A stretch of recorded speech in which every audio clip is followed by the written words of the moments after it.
technological evolution of the Russian army, and it also inspires us to get to work so that we too can develop in the same direction. The country of the upright man is a dream come true. Burkina Faso just shook the continent, not with weapons, but with fruit. Under the bold leadership of Captain Ibrahim Traore, the nation has launched the biggest natural juice factory in its history. This isn't just about juice, it's about revolutionizing agriculture, empowering farmers, and declaring economic independence, one bottle at a time. While the West doubts and critics whisper, Traore is blending resilience, innovation, and raw Burkinabe pride into every drop. Stay tuned as we dive into the factory that's not just producing juice, it's producing hope, dignity, and a bold new future for all of West Africa. A vision squeezed into reality. Ibrahim Traore didn't just cut a ribbon, he cut into global dependency.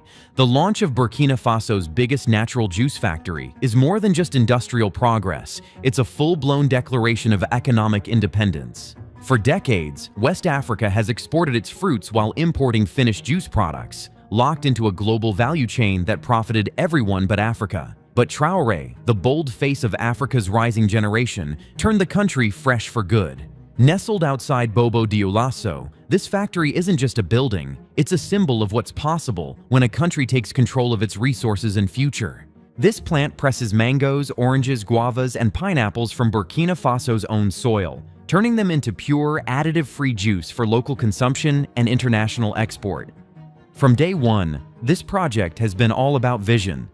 Traore didn't want a basic facility. He demanded a world-class, sustainable one. That's exactly what he built. The factory boasts climate-smart cooling systems, solar-powered operations, and a zero-waste policy where even fruit pulp is repurposed into livestock feed or organic compost. Environmentally, it's one of the greenest industrial setups on the continent. More than 3,000 locals are now directly employed at the facility, while an estimated 20,000 fruit farmers across the nation are plugged into new supply chains. These growers are paid fair trade prices, no more exploitation by foreign middlemen. This model puts money directly into rural households, boosting local economies in real time. And make no mistake, this wasn't a charity mission, it's a business, built to last and proudly engineered by Burkinabe talent. With technical support from partners in Brazil and Vietnam, the design remained African-led, African-owned, and African-proud. Traore's juice factory is already turning heads. From Dakar to Dubai, African leaders and global investors are watching closely. Because this isn't just juice, it's proof that when Africa takes charge of its resources, the results don't just quench thirst, they rewrite futures. This is what sovereignty tastes like: fresh, sweet, and 100% Burkinabe. From orchard to opportunity. What Traore built isn't just a factory, it's a full-scale economic ecosystem. The biggest natural juice factory in Burkina Faso didn't just open its doors.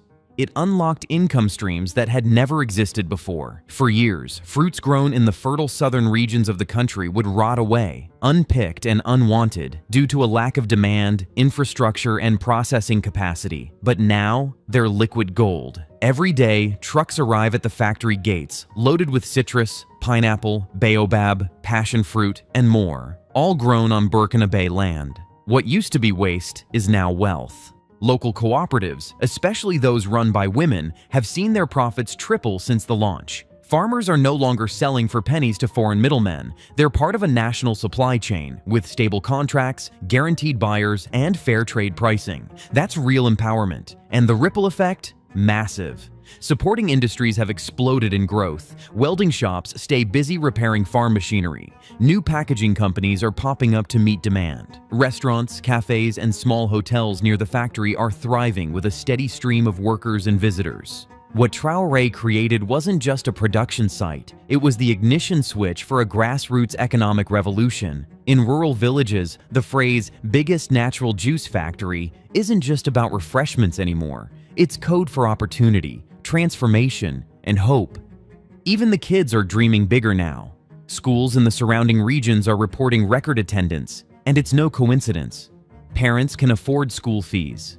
Children see with their own eyes that homegrown industry is real and reachable. The factory's apprenticeship program is a game changer, offering hands-on training in food science, processing, and machinery maintenance to high school and vocational students. That's how you raise a future-ready generation. And then there are the numbers. This single facility is projected to inject over $180 million into Burkina Faso's GDP every year by 2027. That's not charity, it's commerce. That's not aid, it's African ambition. Traore didn't wait for international approval. He made prosperity local. And what's powering it all? Fruit, sunlight, pride. The biggest natural juice factory is now the nation's brightest economic light. Juice, pride, and sovereignty. Walk through the production floor of the biggest natural juice factory, and you don't just see workers, you see patriots. Each glass bottle rolling off the line is more than a drink. It's a statement of national pride. For a long time, the Western narrative told Burkina Faso it had to import quality. That fresh juice came from European orchards. That real value meant foreign investment. Traore rewrote that narrative with stainless steel and citrus peels. The juice itself is world-class. No additives, no preservatives, just 100% organic fruit sourced from within Burkina Faso, and that's intentional. Traore insisted the product reflect Burkinabe excellence. This isn't a knockoff brand. It's setting new global standards. Already, health-focused chains in Nairobi and Johannesburg are lining up to stock it. Even European buyers are sniffing around. But Traore's first priority is his people. When asked why he built the biggest natural juice factory, Traore answered in one word: sovereignty. Because when a nation feeds and hydrates itself, when it adds value to its own products, it steps out of dependency. And in this era of rising food insecurity, Burkina Faso now stands as a juice-producing giant, unbothered by foreign supply chains or sanctions. Burkinabe logos are now stamped on containers headed across Africa. The country is exporting identity. Each sip of mango ginger juice tells the world, this is who we are. That's the kind of pride that money can't buy, but leadership can spark. The biggest natural juice factory isn't just about juice. It's about finally tasting freedom. Built for the people, by the people. When construction began on the biggest natural juice factory, skeptics said it couldn't be done locally, that Burkina Faso lacked the capacity, the skills, the coordination. Traore proved them wrong, and then some. He mobilized local talent in ways never seen before. Burkinabe architects, electricians, welders, and laborers came together like a symphony. No foreign company managed this build. It was grassroots, homegrown brilliance. Traore made sure contracts went to domestic firms. This wasn't just a factory, it was a test of national capability, and the country passed with flying colors. The site now stands as a symbol. If we can build the biggest natural juice factory, what else can we do? Schools, satellites, airports? The answer is anything. Even the machines were assembled locally, with guidance from African partners like Egypt and Rwanda. Traore insisted on training first, ensuring that the workforce didn't just operate machines, but understood them, maintained them, and upgraded them. This is what real empowerment looks like. It's the opposite of outsourcing. It's insourcing greatness. Today, over 60% of the juice factory's leadership team are women, scientists, managers, logistics experts. That's no accident. Traore mandated gender equity as a foundational value. In fact, many of the fruit cooperatives feeding the factory are female-run. That means rural women aren't just picking fruit, they're running empires. This isn't just about one building, it's about what's possible when belief meets infrastructure. Traore gave his people a canvas, and they painted a masterpiece. And every time someone mentions the biggest natural juice factory, it's not just about the juice, it's about a people who finally got to build their own destiny.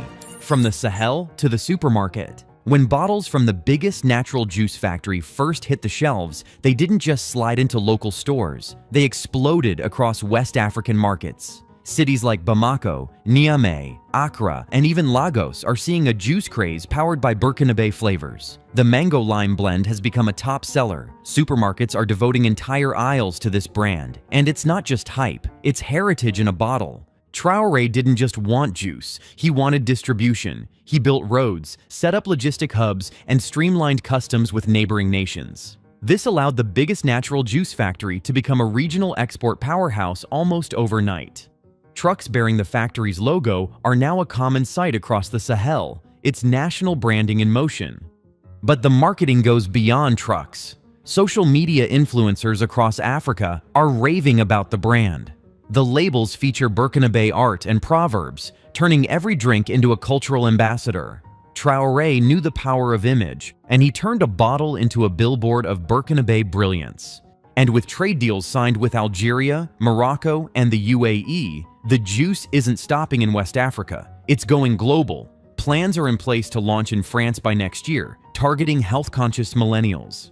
For the first time, Burkina Faso isn't just exporting raw fruit, it's exporting a finished product, with full control of pricing, branding, and distribution. That's a game changer. It means Burkina Faso writes the terms, earns the profits, and gets the credit. The biggest natural juice factory isn't just feeding a country, it's feeding a global narrative where Africa leads, not follows.